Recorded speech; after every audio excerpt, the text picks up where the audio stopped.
Welcome to the Sorcery Podcast, your sacred space to delve into spiritual tools, topics, and practices that will illuminate your path of soul remembering and healing.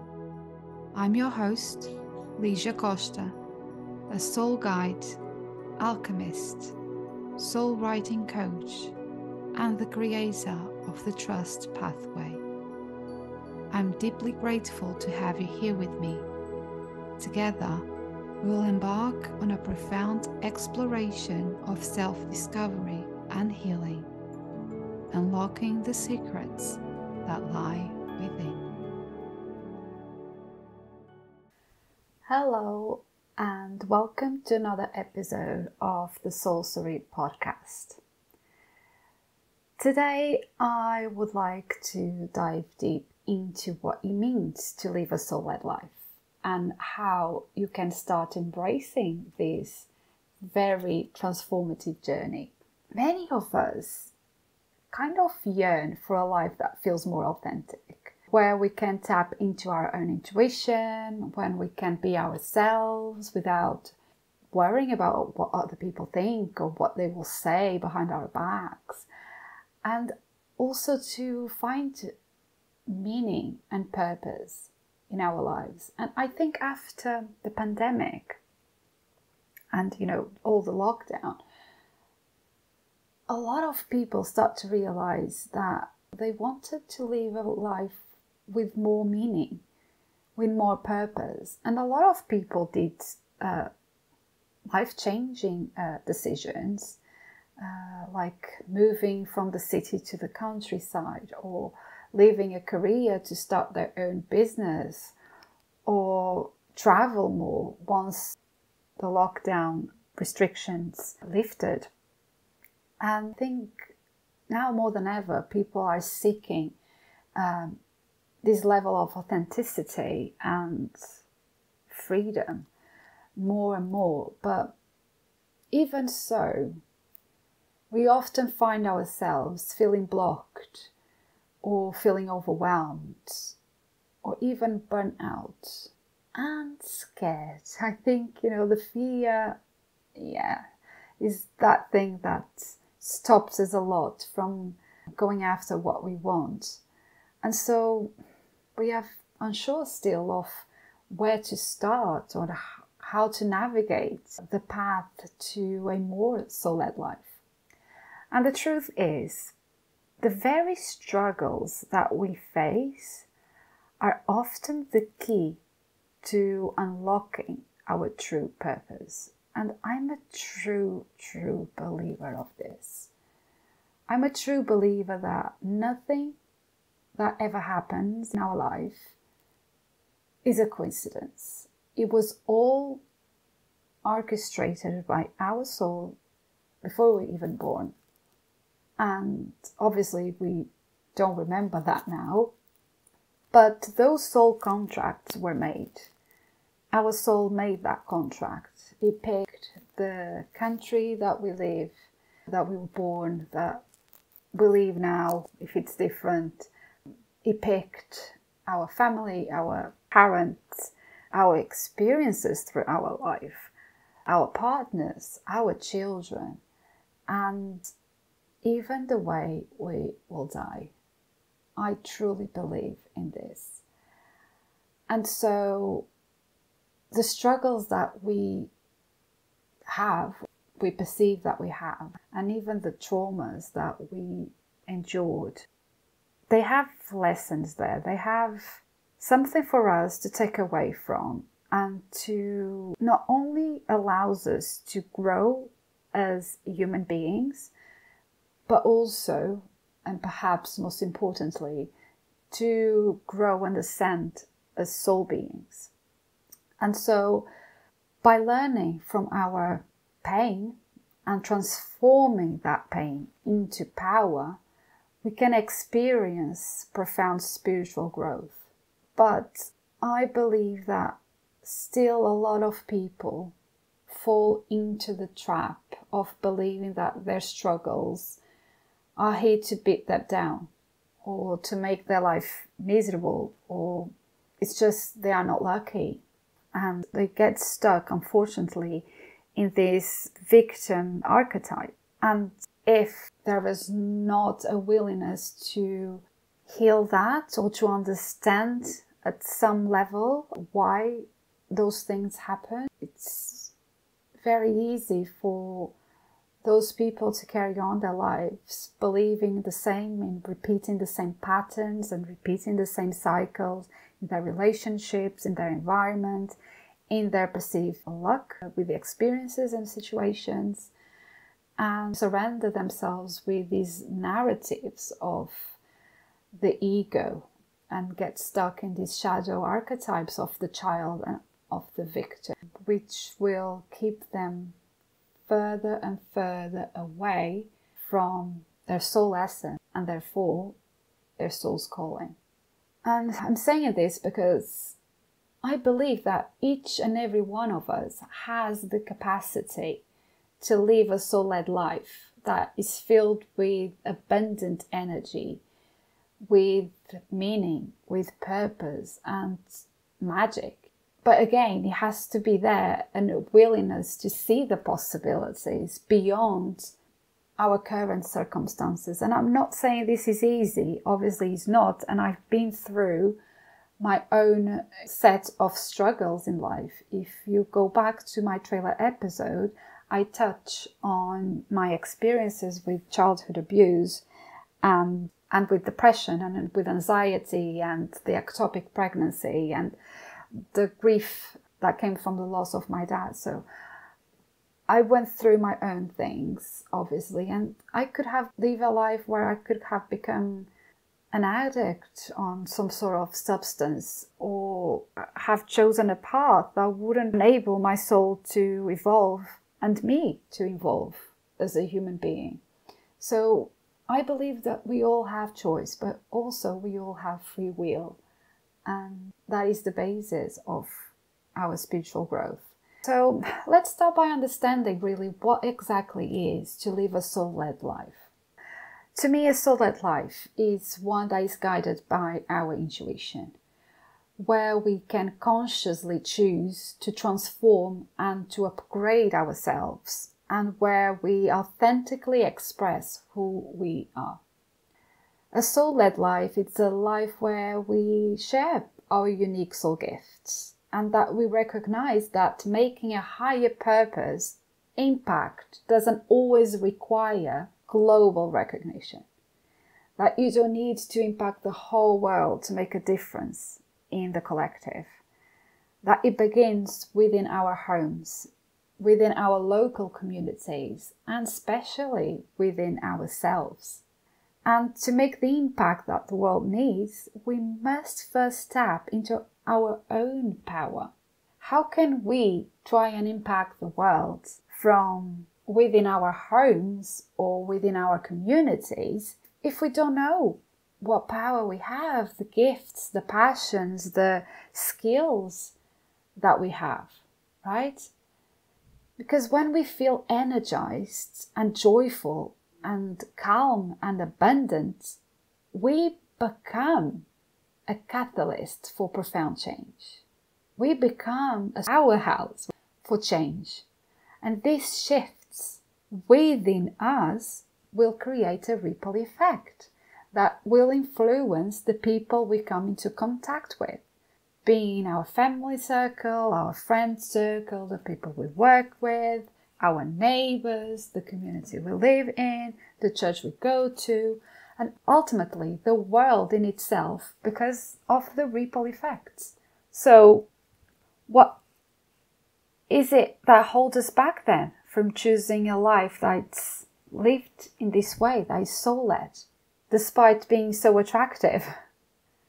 And the answer is that what stopped us, what holds us back, is deep-rooted in the impact of the witch hunt and the rise of the patriarchy. Because during this era, women were excluded from the church. Their ancient knowledge was suppressed because they were perceived to be dangerous. And their positions of leadership and spiritual power were taken away. Before, we had the wise mother, we had the goddess, and that was taken away from us. And we see from positions of, for example, religion's leadership, we have male priests, we don't have priestesses. Politicians were not women. Doctors were only men. Women could only be nurses.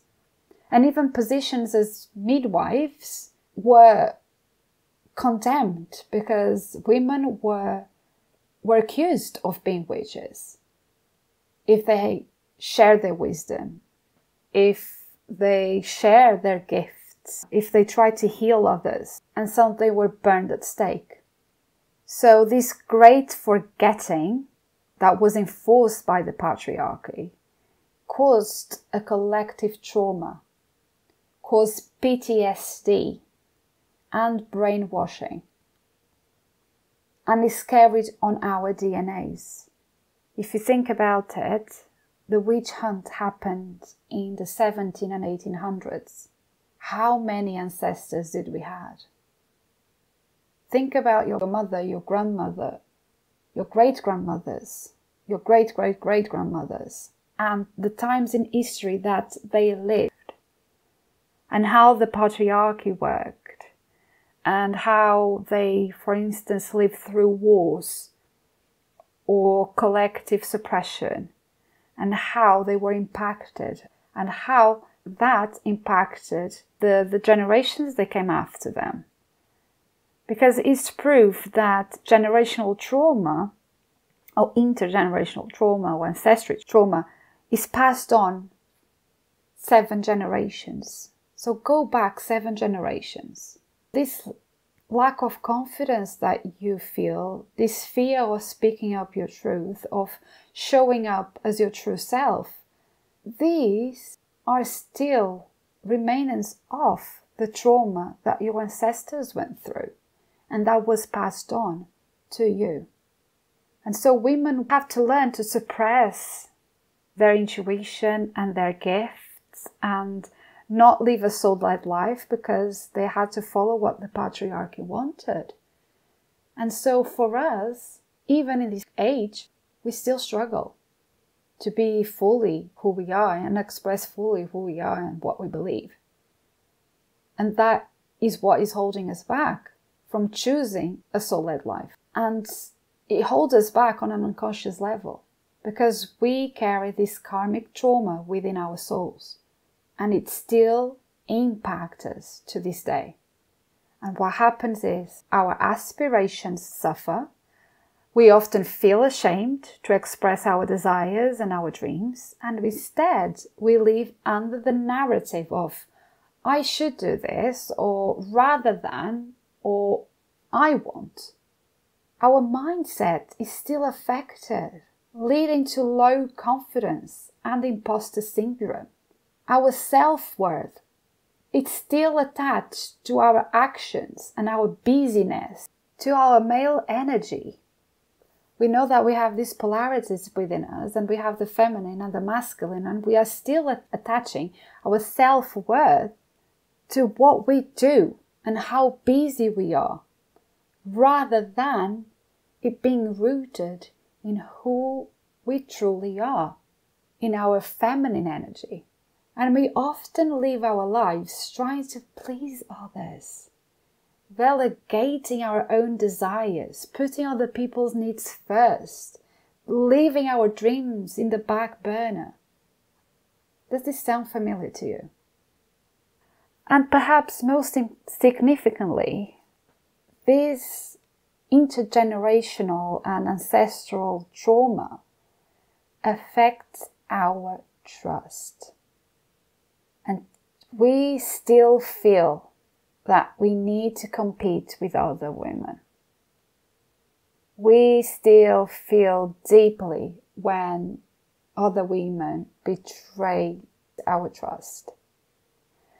And so this leads to a lack of trust. Again, it leads to feelings of betrayal and gossip. And instead of women coming together in sisterhood to empower each other, to heal each other, to share wisdom, to share their gifts, women come together to gossip, to be bitter, to show off things that are not really what they are about. And what this actually echoes is these historical witch trials where women were called out and turned against each other. Mothers, daughters, friends, sisters, they turned against each other to protect themselves from being burned and killed.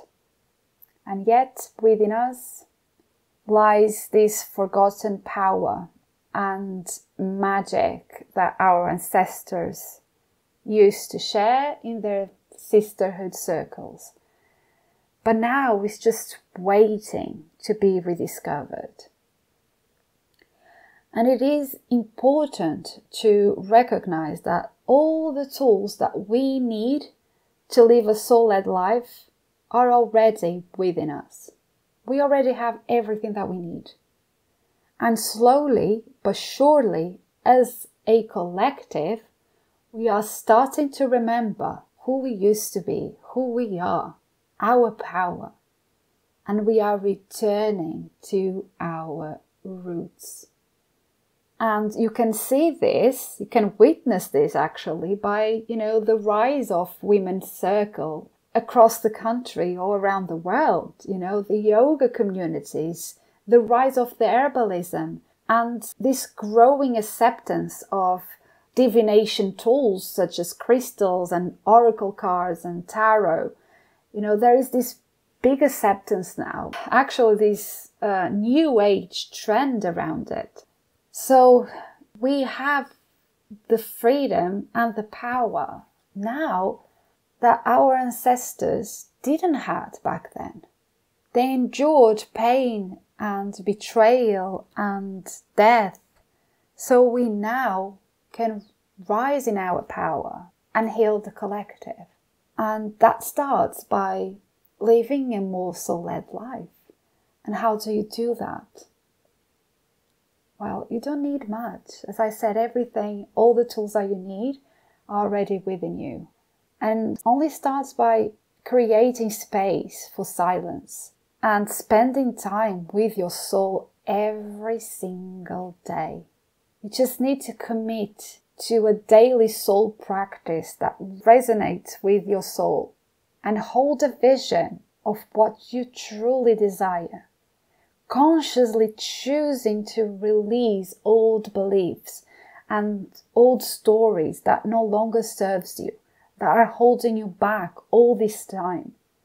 And it's also important to dedicate time to finding your tribe, to embrace the beauty of this cyclical living and flowing with the cycles of nature and life itself. Because we are cyclical beings that live with the seasons of nature and with our own seasons.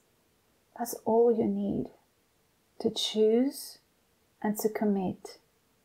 And we must remember that we aren't meant to be tired and overwhelmed all the time.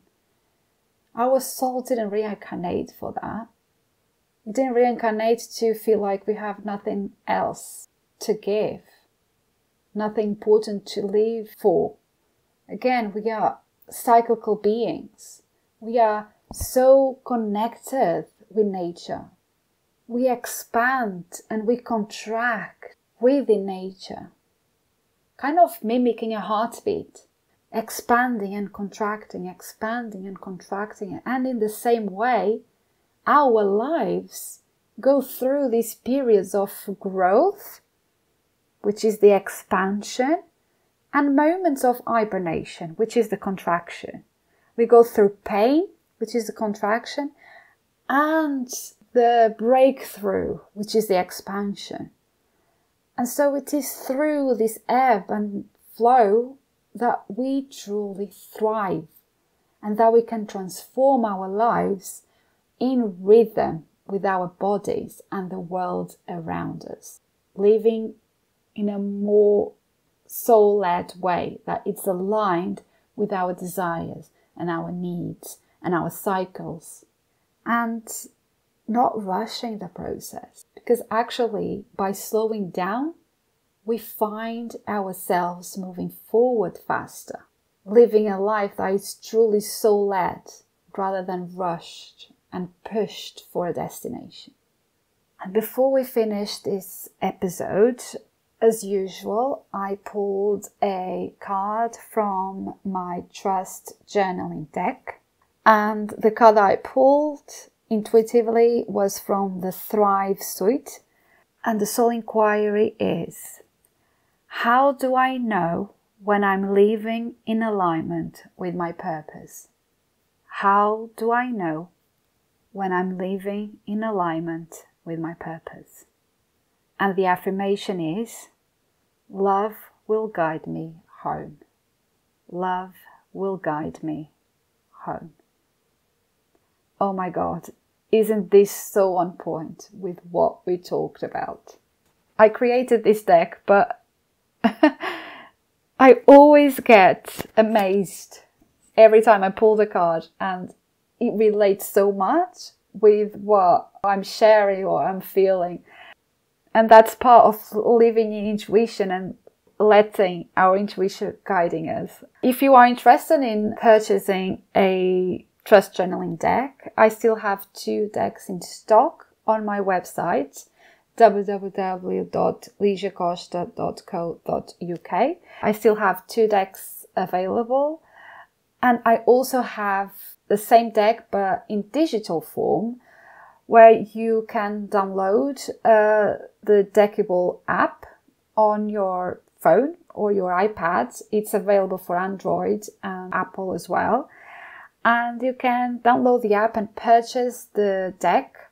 And it's a really good app because you can shuffle the deck and intuitively pull. You can do the same things and actually journal on the app as well. And it works the same way, it's just digitally instead of touching the card. So I hope you have enjoyed this episode, and I will see you on the next one. Thank you for listening to the Soulstory podcast and for holding space for this conversation. It is truly magical to be able to walk with you on this journey of soul healing and inner transformation. If you resonated with this episode and found it valuable, I would be grateful if you could leave a review on iTunes. Your feedback helps me reach more souls searching for guidance and healing. For more guidance and soul wisdom to support soul awakening women through the journey of alchemy, please visit my website www.ligiacosta.co.uk. Love and healing to all. See you on the next one.